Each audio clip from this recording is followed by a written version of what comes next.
You're listening to the Agronomy Show, presented by Advanced Agrilytics. Well, hello, listeners. Travis Martin here with the Agronomy Show again, and we're glad to have you back. We're going to jump straight to our agronomist today, and keep in mind that we recorded this on Monday, August 17th, 2020. First, we're going to head straight to Iowa on the heels of the damaging storms that rolled through a week ago now. We're going to connect with Chance McDonald in central Iowa. Chance, give us a sense of the past week. So we know that different parts of Iowa were affected differently. What's your insights on the storm damage, and what are you hearing from growers? Yeah, thanks for having me on, Travis. Yeah, like you said, it's pretty widespread now to, about the storm and kind of where it started and what's been affected. But they declared it what they call a derecho, I guess, and that just kind of indicates a really powerful straight line wind storm that started from the western part of the state all the way through the east. And I know it kind of trickled into Illinois and Indiana as well. But I think the blunt impact of this storm really picked up kind of towards the west central part of the state. And then really the damage that I've been hearing is probably increased and probably at the highest amount around the Ames area, Des Moines, a little bit north of Ames, and then all the way through to like Iowa City and on east. And just to give kind of a perspective of acres and counties hit in the state of Iowa, last thing I had heard was about 14 million acres affected by this storm. Now, 14 million acres affected doesn't probably portray the total amount that's affected at a high level. We're talking tabletop flat corn. Literally looks like nothing, is either there or it's just completely laid over, and then soybeans and corn that's just stripped from hail. And that number is more like 7 million is kind of what I was hearing last. A total of 57 counties in Iowa were affected that reported damage. I think they said that the worst was down to about 36 counties. So a large area affected by this storm. When it came through last Monday morning, I think it was the 10th, it hit really, really hard. Nobody really knew the damage until minutes and hours later that, stepping out of their shelters, wherever people were, how devastating it really was.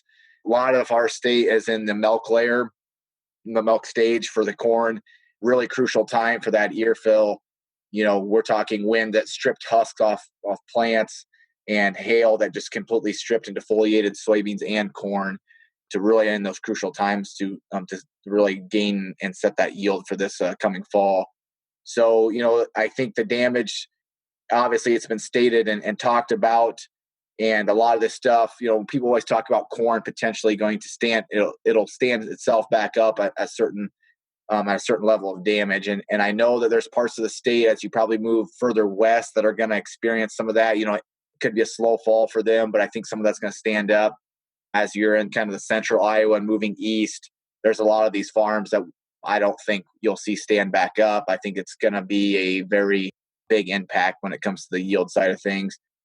It's hard to put a word on it or really hammer these points home until you really see it. We've all seen bad storms and seen some devastating effects, but really in my young professional career, I haven't seen the damage like it has been widespread like it is. And talking with growers a few days last week, towards the end of the week, there's a lot of emotions going on out in Iowa. Some guys caught some of, maybe on the edge of it that are probably a little more optimistic. And there's a lot of guys now, talking to one of my growers around the central Iowa area, he believes that about 100% of their acres were affected and highly affected. So it's a lot of mixed bag of emotions right now.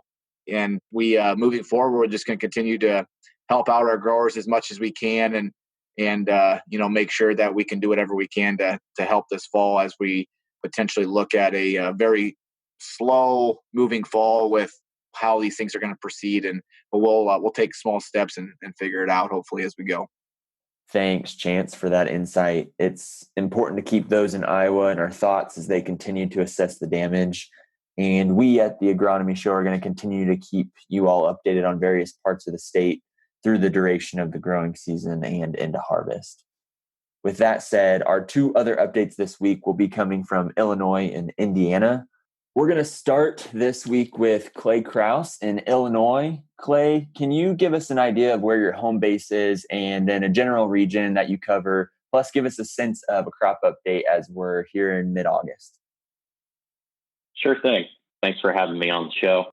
My trade area is primarily Western Illinois. So right around the Macomb area would be where I focus a good amount of my time. From there, travel an hour and a half, 2 hour kind of a swap to get a general idea. But around here, things are very good. So, I hear a lot of guys drawing parallels to 2018, 2018 obviously being the best cropping year that we've ever seen before, by and large. Now, in some areas, this could be particularly true, but, one thing that was a huge separating point between this year and 2018 was we had phenomenal planting conditions. We had fantastic stands, and a lot of what we planted into and what a lot of our crop went through gave us a very imperfect stand, gave us a lot of ear bounce, very erratic emergence. So we're right now in a position where we're having fantastic grain fill. We've got, as I sit here in my office and I look out the window, full sunshine. I think it's like mid 80s right now. It's supposed to drop down into the high 50s. We couldn't ask for much better for grain fill. So, this is going to be where a lot of our crop is going to be made here. I think our first planted corn, we're getting to a full dent stage. We're starting to recede our milk line, maybe about 10% down. Our June corn could definitely need another rain. We did catch rain out of the system that caused havoc in Iowa last week. But definitely for our beans and for our corn, we'll need one more rain. But on the whole, I think this is going to be some of the best beans we've ever had. And, corn is going to rival a lot of field averages that are out there and that a lot of growers have seen here in the past. I think that's about all I've got for today. Good to hear, Clay. Sounds like a lot of good things going in Illinois. So the question, Clay, posed to you this week, now that the crop is kind of winding down, we're getting closer and closer to harvest, what are some of the things that growers should be thinking about as we kind of wind down the year, but even thinking into 2021? Absolutely. This time of the year is a great opportunity to grade ourselves. We've had time to think about what we've done, what kind of position we put ourselves in, and then now getting out, scouting, looking at what's happened, what's transpired. One thing I do not like to do is grade our farms and be an agronomist post-mortem. Looking at yield maps. Right now is our time. We need to get out there and we need to look at what's transpired, what's going on, what can we do different going into next year. Yeah, I think my biggest thing that I have noticed is just quite frankly, weed control. We look at what we came from, where we're at now with not only soybean weed control. I know that's an extremely hot topic, but as well as in corn weed control, we need to get out there right now and figure out what our drivers are. What weeds do we have that we're having a large amount of escapes? Are we using chemistry that will even take care of that right now? And we need to make notes of this, where our problems are at, and formulate a game plan for going into next year of what we can do. I had a good opportunity this last week to walk some plots with an old professor of mine. And he brought up a really good point that, with what we have done here the last, 5-10 years, bringing group 27 herbicides in, it's been fantastic for cleaning up water hemp. But the position we put ourselves in now, we've taken a lot of chemistries out that we're now starting to change our driver weeds. We're starting to get a lot more morning glory out there. We're starting to get a lot more fall panicum. Some other weeds that I didn't even know existed around here, but now that we have taken ALS herbicides out of a good majority of our chemical programs, we're getting some odds and ends stuff like copper leaf showing back up. And now, although these weeds aren't drastically terrible by any stretch of the mind, we want to make sure and nip this in the bud as early as we can so that we can put ourselves in a good position for the future to put ourselves in the driver's seat and be able to succeed. Thanks for that, Clay. Definitely a lot of foresight and thinking about being proactive into the future there. So next up, we're going to head over to Indiana, and that's where we'll wrap up this week with Josh Archibald. Josh, what's the general region that you work across, and what are some of the common themes you're seeing right now in your territory? Yeah, thanks, Travis. It's good to be on the show today. I primarily am about 40 miles straight north of Indianapolis, right in the central part of Indiana. I'm kind of smack dab between Lafayette and Kokomo, that Clinton County and surrounding county areas. Things are really pretty good here. Like most everybody, we got off to a pretty slow start. Often kind of forget that actually did happen, and that was May. But a lot of cooler temperatures that maybe we've kind of forgot about, that we look at the crop today and we say that it maybe rivals some past yields, and that's going to be true in some locations, but there was a lot of stress that happened. A lot of crops set in the ground and went 3 or 4 weeks before it came up, and most of it survived, but has ended up in some erratic stands and less than normal, I guess, final stands.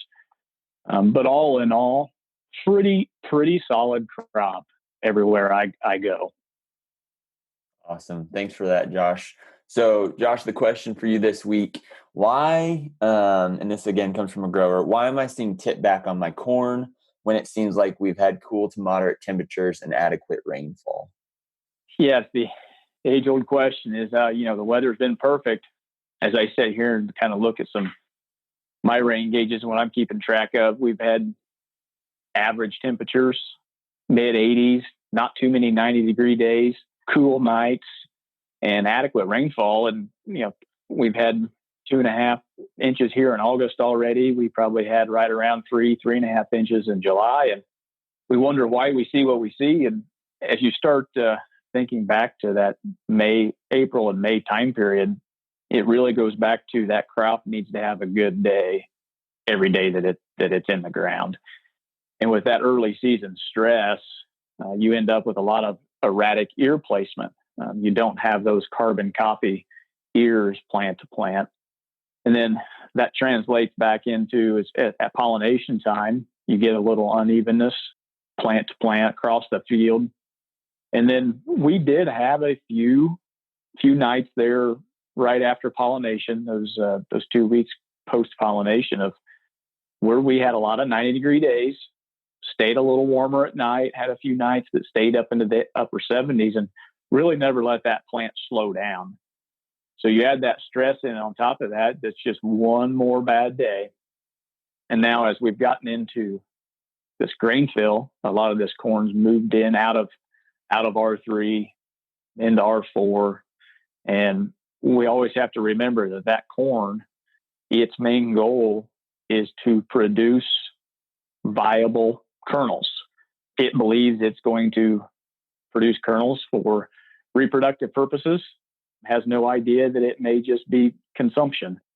So if it thinks it's had a bad day at any point in its life, it starts remobilizing its nutrients, remobilizing itself into creating that viable embryo for the next season. So we just have to always keep in mind on when we see those tip back issues and inside the fields, we always need to ask ourselves a few things: is what has happened to this point?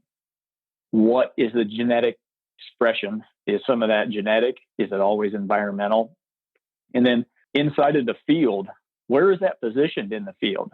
Are there ways that we can keep track of what has happened where in the field spatially, and really understand that positioning and be able to hedge our bets in the future of allocation of resources so that we can limit that crop stress and those bad days that it may have. Thanks for that insight on tip back, Josh. With that will be our episode for today. Thank you to our listeners for tuning in. Please subscribe wherever you listen and follow the Agronomy Show across social media. If you have questions for the show and next week's episode, you can submit them at theagronomyshow.com. With that said, everyone take care and be safe. We will talk to you next week. Thanks for tuning in to the Agronomy Show podcast. For more information on the Agronomy Show and Advanced Agrilytics, head to advancedagrilytics.com.